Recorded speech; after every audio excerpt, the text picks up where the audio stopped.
Hello friends, happy morning. இன்றைக்கி காலையில் வந்து பார்த்திங்கன்னா வெண்பொங்கலும் வெங்காய சாம்பாரும் தான் செஞ்சுருந்தோம். இன்றைக்கி வந்து ரொம்ப ஹாப்பியாக நாள் ஆரம்பிச்சது. காலையிலேயே குளிச்சுட்டு அழகாக பொங்கல்லாம் சாப்பிட்டு சாமியெல்லாம் கும்பிட்டு ரொம்ப ஹாப்பியாக ஆரம்பிச்சிருந்தோம். ஏன்னா இன்றைக்கி மதியானம் வந்து பார்த்திங்கன்னா வெயிட்டான ஒரு சமையல் செய்ய போகிறோம். என்ன அப்படின்னு பார்த்தீங்கன்னா குக்கர்லேயே தம் பிரியாணி செய்ய போகிறோம். அதுவும் மட்டன் தம் பிரியாணி செய்ய போகிறோம். லேயர்ஸாக நம்ம தம் போட்டு செய்வோம் இல்லையா, அந்த பிரியாணி தான் செய்ய போகிறேன். ஸோ அது எப்படி நான் உங்களுக்கு சொல்கிறேன். ஸோ அதுக்கு முன்னாடி நான் வந்து மீஷோவில் வாங்கியிருந்த வீட்டுக்கு அழகுபடுத்தக்கூடிய பொருட்கள்லாம் இங்கே அரேஞ்ச் பண்ணி வச்சுருக்கேன். இந்த வீடியோ வந்து பார்த்திங்கன்னா மார்ச் 10th 9th எடுத்தது, எனக்கு சரியாக ஞாபகம் இல்லை. அன்னைக்கு எடுத்த வீடியோ தான் நீங்கள் இப்போ பார்த்துட்ருக்கீங்க. ஸோ ஃபஸ்ட்டு பிரியாணி செய்கிறதுக்கு முன்னாடி அதுக்கு தேவையான பொருட்கள்லாம் நான் வந்து ரெடி பண்ணி வச்சுக்கிறேன். மட்டனை ஃபஸ்ட்டு வந்து நம்ம வேக வைக்கணும். அது வேக வைக்கிறதுக்கு முன்னாடி மேரினேட் பண்ணிட்டு நம்ம வேக வைக்க போகிறோம். கிட்டத்தட்ட 1/2 கிலோ மட்டன் எடுத்துருக்கேன். நல்லா க்ளீன் பண்ணிவிட்டு மஞ்சள் பொடி, சிகப்பு மிளகாய் தூள், தனியாத்தூள், பிரியாணி மசாலா தூள், கரம் மசாலா, இஞ்சி பூண்டு விழுது, பச்சை மிளகாவை 2ஆக கிள்ளி சேர்த்துக்கிறேன். ஒரு கை கொத்தமல்லியும் ஒரு கை புதினாவும் சேர்த்துக்கிறேன். இதெல்லாம் சேர்த்துட்டு மட்டனுக்கு தேவையான அளவு உப்பும், புளிக்காத ஃப்ரெஷ்ஷான கெட்டி தயிரை வந்து சேர்த்துக்கோங்க. தண்ணியாக இருக்கக்கூடாது, நல்லா கெட்டியான தயிராக இருக்கணும். சேர்த்து நல்லா இதை மிக்ஸ் பண்ணி விட்டுருங்க. தண்ணியை நம்ம ஆட் பண்ண போகிறதில்ல, தயிரில் தான் இது வந்து ஃபுல்லாக நம்ம மேரினேட் பண்ண போகிறோம். ஒரு டேபிள் ஸ்பூன் அளவுக்கு சமையலுக்கு யூஸ் பண்ணக்கூடிய எண்ணெயும் நான் சேர்த்துக்கிறேன். தயிர் வந்து பார்த்திங்கன்னா கிட்டத்தட்ட 1 கப்புக்கு கொஞ்சம் கூடவே இருந்துச்சு. அந்தளவுக்கு தயிர் சேர்த்து நான் நல்லா எல்லாத்தையும் மிக்ஸ் பண்ணி ஒரு ஓரமாக மேரினேட் பண்ணி வச்சுட போகிறேன். பாஸ்மதி அரிசியும் வந்து பார்த்திங்கன்னா 1/2 கிலோ மட்டனுக்கு 1/2 கிலோ பாஸ்மதி அரிசி எடுத்தால் தான் நல்லாயிருக்கும். ஸோ அதையுமே கழுவி ஊற வச்சு வச்சுருக்கேன். ஒரு குக்கரில் வந்து 3 டேபிள் ஸ்பூன் எண்ணெயும் 3 டேபிள் ஸ்பூன் நெய்யும் விட்டு நல்லா 3 பெரிய வெங்காயத்தை மெலிசாக ஸ்லைஸ் பண்ணி இந்த மாதிரி நல்ல பொன்முருவலாக நீங்கள் வந்து வதக்கி விட்டுருங்க. வதக்கிட்டு நம்ம வந்து மட்டன் மேரினேட் பண்ணி வச்சுருக்கோம் இல்லையா, அதை வந்து அதுக்குள்ளே சேர்த்துடலாம். சேர்த்துட்டு நல்லா நம்ம ஒரு 2-3 வதக்கிடுவோம். உங்களுடைய மட்டனுடைய ஃப்ரெஷ்னஸ் எப்படி இருக்குன்றதை பொறுத்து நீங்கள் வந்து விசில் வைக்கணும். நமக்கு வந்து ரொம்ப ஃப்ரெஷ்ஷாகவே மட்டன் கிடைக்கும் அப்படின்றதுனால 3-4 விசில்லேயே நல்லா பஞ்சாக வெந்துடும். ஸோ நான் வந்து 4 விசில் தான் விட போகிறேன். அந்த தயிர்லேயே அழகாக அது வெந்து வரும். தண்ணி ஊற்றணும்னு அவசியமே இல்லை. நான் வந்து 4 விசில் விட்டு இறக்கிட போகிறேன்.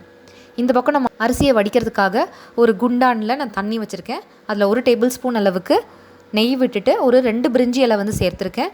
1 ஸ்டார் ஆனஸ், 4 லவங்கம், 3 ஏலக்காய், 2 பட்டை இதெல்லாம் சேர்த்துக்கிறேன்.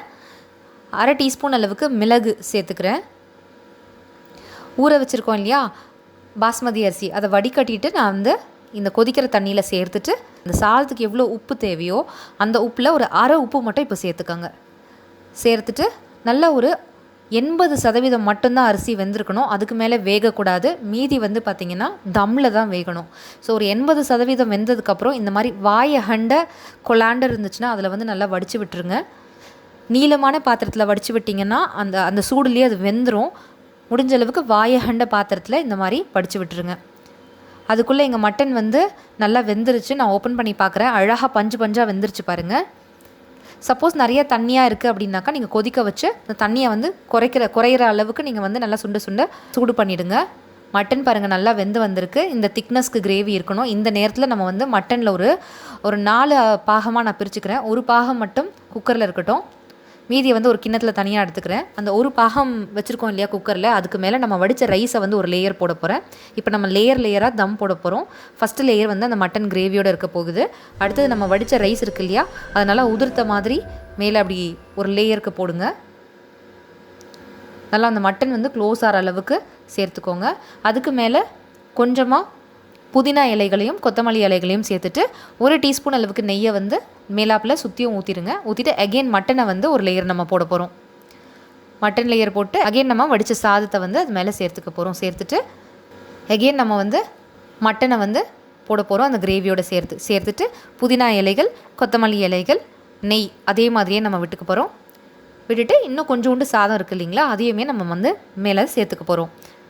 அந்த கிண்ணத்தில் கொஞ்சோண்டு நம்ம மட்டன் கிரேவியோடு எடுத்து வச்சோம் இல்லையா, அதில் கிரேவி கொஞ்சம் இருக்கும். அதை வேஸ்ட் பண்ணாமல் கடைசியில் இருக்கக்கூடிய அந்த 1 கரண்டி சாதத்தை அதில் போட்டு 2-3 கிளறி சேர்த்துட்டிங்க அப்படின்னா நமக்கு வந்து இந்த கிரேவி வேஸ்ட் ஆகாது. எப்பவுமே ஃபுட்டை வேஸ்ட் ஆகாமல் இந்த மாதிரி சமைக்கிறதுக்கு பிளான் பண்ணுங்கள்.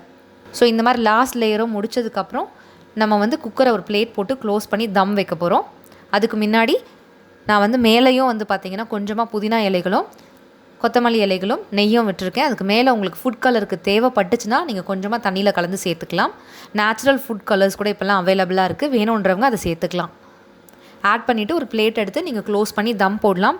மேலே தம் வைக்கிறதுக்கு நம்ம சாதம் வடித்த தண்ணி சுடு தண்ணி இருக்குது இல்லைங்களா, அந்த கஞ்சி தண்ணி இருக்குது இல்லைங்களா, அது சுடு சுட இருக்குன்னா அதையே நீங்கள் எடுத்து மேலே வச்சுக்கலாம். நான் வீடியோ ஷூட் பண்ணுறதுனால அந்த தண்ணி கொஞ்சம் ஆறிடுச்சு. எனக்கு அதை விட நல்லா வெயிட்டான பொருள் தேவைப்பட்டனால மூடி போட்டு நான் மேலே வந்து இடிக்கல் வந்து நான் மேலே வச்சுருக்கேன். இடிக்கிறதுக்கு கல் வச்சுருப்போம் இல்லையா, உரல், அதை வச்சுட்டு கீழே ஃபுல் சிம்மில் வச்சுருந்தேன். சிம்மில் வச்சு கரெக்டாக 25 மினிட்ஸ் கழித்து நான் ஆஃப் பண்ணிட்டேன்.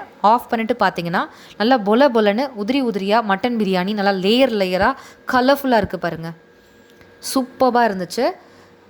அழகாக பஞ்சாக மட்டன் வெந்தும் இருந்தது.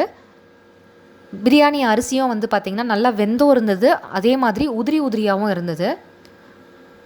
இந்த மாதிரி நீங்கள் கண்டிப்பாக ட்ரை பண்ணுங்கள். ஃபர்ஸ்ட் டைம் ட்ரை பண்ணால் கூட அட்டகாசமாக இருக்கும் ருசி. ஸோ பிளேட்டில் சர்வ் பண்ணி நான் உங்களுக்கு காமிக்கிறேன். மட்டனையும் அழகாக நான் உங்களுக்கு பிரித்து காமிக்கிறேன். எவ்வளோ அழகாக வந்திருக்கு பாருங்களேன். குழந்தைங்களுக்கு கூட பிடிக்கும். காரம் அவங்கவுங்களுடைய காரத்துக்கு ஏற்ற மாதிரி நீங்கள் அட்ஜஸ்ட் பண்ணிக்கலாம். இந்த ரெசிபி உங்களுக்கு தனியாக வேணும்னா எனக்கு சொல்லுங்கள் கமெண்ட் செக்ஷனில். நான் கார்த்திகா ரெசிபீஸில் இன்க்ரீடியன்ஸ் டீட்டெயில்ஸோடு நான் போடுறேன். பாருங்கள், சின்ன ஃபோர்க்கு வச்சு கட் பண்ண உடனே அது கட் ஆகிடுச்சு பாருங்கள். அந்தளவுக்கு பஞ்சாக வெந்திருக்கு.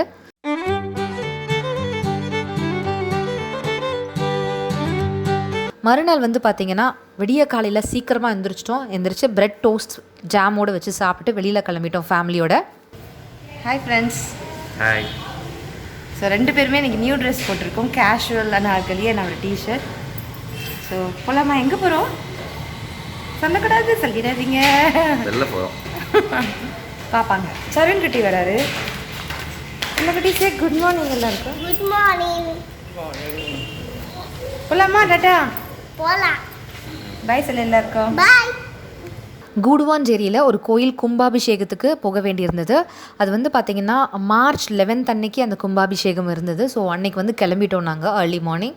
அப்போ கிளம்பும்போது எடுத்த ஃபோட்டோ தான் இது.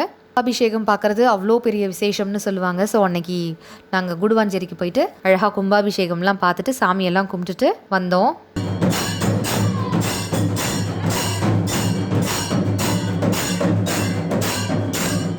அங்கே எல்லாருக்கும் சமையல் நடந்துட்டு இருந்தது. ஸோ உங்களுக்காக சில கிளிப்பிங்ஸ் எடுக்கலாமே அப்படின்னு எடுத்துகிட்டு இருந்தேன். தாம்பரத்தில் தான் எங்கள் டேடியோடைய அம்மா. நாங்கள் வந்து அவங்கள ஆயா அப்படின்னு தான் கூப்பிடுவோம். ஸோ ஆயா வீட்டுக்கு போகலாம் அப்படின்னு பிளான் பண்ணோம். என்னுடைய மாமியார் வந்து பார்த்திங்கன்னா நாத்தனார் வீட்டில் தான் இருக்காங்கன்னு சொல்லியிருந்தேன், மேடவாக்கத்தில். ஸோ அவங்களையுமே அப்படியே பார்த்துட்டு வரலாம் அப்படின்னு பிளான் பண்ணோம். ஸோ சீக்கிரமாக கிளம்பிடலாம். நாங்கள் சாமியெல்லாம் கும்பிட்டுட்டு கிளம்பிட்டோம். ஷர்வினோட வாழ்தனத்தை பாருங்களேன், இப்படி தான் பண்ணிக்கிட்டு இருப்பார். ஸோ நாங்கள் கிளம்பி சாப்பிட்டுட்டு போயிடலாம். குழந்தைங்களாம் ஏர்லி மார்னிங் எழுப்பி விட்டது, பசி வெறும் பிரெட் தானே சாப்பிட்டாங்க, சரி சாப்பிட்டுடலாம் அப்படின்னு சொல்லிட்டு லைட்டாக நாங்கள் வந்து சாப்பிட்டுட்டு நேராக கிளம்பி டேடியோட அம்மா என்னுடைய ஆயா வீட்டுக்கு போயிருந்தோம். 4 தலைமுறை இருப்போம் அந்த ஃபோட்டோவில். நான் உங்களுக்கு அட்டாச் பண்ணுறேன். என்னுடைய பையன் ஷர்வின், அக்காவோட பையன் ராகேஷ், அடுத்தது நான், என்னுடைய அக்கா, என்னுடைய அப்பா, எங்கள் அப்பாவுடைய அம்மா, எங்கள் ஆயா. ஸோ 4 தலைமுறை இருக்கும். ஸோ ஆயா வீட்டில் நல்லா டைம்லாம் ஸ்பெண்ட் பண்ணிவிட்டு நாங்கள் வந்து வந்துட்டுருக்க வழியில் அங்கே வந்து பார்த்திங்கன்னா சர்ச்சில் வந்து திருவிழா நடக்கும்போது வருஷம் மார்ச்சில் வந்து சில வீக் வந்து பார்த்திங்கன்னா திருவிழா நடக்கும். அந்த திருவிழாவில் வந்து 2 பக்கமும் ஃபுல்லாக கிட்டத்தட்ட ஒரு 2 கிலோமீட்டருக்கு வந்து பார்த்திங்கன்னா நிறைய கடைகள் இருக்கும். கடைத்தெரு வந்து ஃபுல்லாக இருக்கும். எல்லா பொருட்களும் அங்கே வந்து கம்மியாக கிடைக்கும் அப்படின்னு சொல்லி சொன்னாங்க. அங்கே வந்து இந்த பிள்ளையார் வாங்கணும், நல்லா வெயிட்டாக பெரிய பிள்ளையார் இருந்தார். ஸோ ரொம்ப ஹாப்பியாக வந்தோம். அப்படியே நேராக எங்கள் மாமியார் வீட்டுக்கு போயிருந்தோம். மாமியார், மாமனார், எங்களுடைய நாத்தனாருடைய குழந்தை எல்லாரையும் பார்த்துட்டு ரொம்ப ஹாப்பியாக ஃபேமிலியோட டைம் ஸ்பெண்ட் பண்ணிட்டு வந்தோம். ஃப்ரெண்ட்ஸ், இந்த வீடியோவில் உங்களுக்கு யூஸ்ஃபுல்லான கண்டென்ட் இருந்ததா இல்லைன்னு எனக்கு தெரியல. பட் ஃபேமிலியோட டைம் ஸ்பெண்ட் பண்ணுறது ரொம்பவே இம்பார்ட்டன்ட் அண்ட் ரொம்பவே ஹாப்பினஸ் கொடுக்கும் அப்படின்றத நான் இந்த வீடியோ மூலியமாக தெரிவிச்சுக்கணும்னு ஆசைப்பட்றேன். Thank you so much friends. Take care. Tata. பாய்.